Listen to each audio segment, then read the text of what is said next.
Presiden tidak menandatangani revisi Undang-Undang KPK pada saat itu. Lalu, di mana letak cuci tangannya? Apakah karena undang-undang itu tetap berlaku? Itu bukan soal kemauan pribadi, itu mekanisme konstitusi. Terus,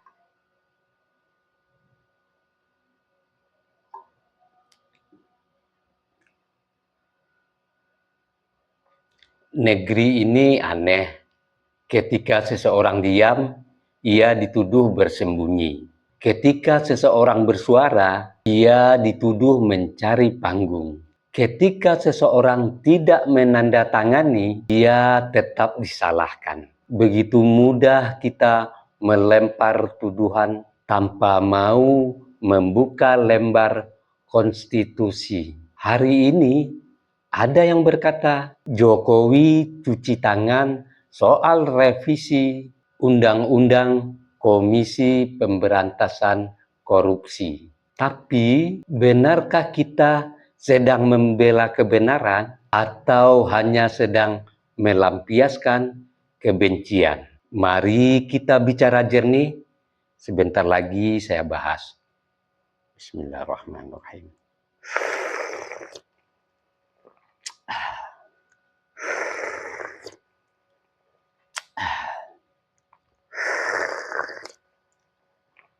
Alhamdulillahirabbil alamin.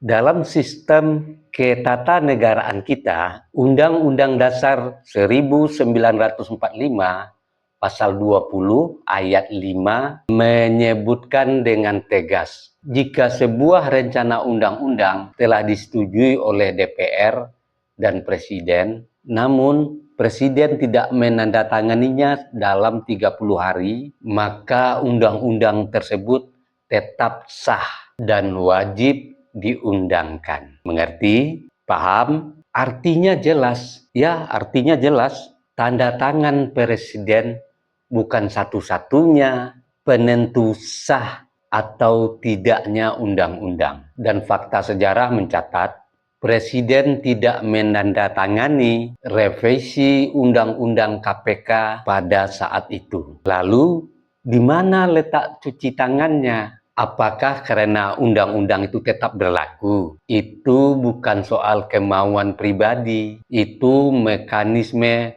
konstitusi. Terus, ada yang berpendapat, kalau memang keberatan, kan ada opsi Perpu atau peraturan pemerintah pengganti undang-undang. Itu kan bisa digunakan untuk keberatan itu. Namun, Perpu tersebut juga harus disetujui DPR. Jadi, tetap kembali kepada konfigurasi politik. Kita boleh tidak setuju, kita boleh kecewa, kita boleh mengkritik, tetapi adil itu wajib. Kalau kita ingin KPK itu kuat, maka mari kita dorong kepada regulasi yang lebih kokoh. Lalu dorong transparansi, juga dorong sistem yang tidak memberi ruang bagi koruptor. Jangan hanya mencari siapa yang bisa disalahkan, karena perang melawan korupsi bukanlah hanya satu nama. Ini soal sistem, soal keberanian, dan soal konsistensi kita sebagai bangsa.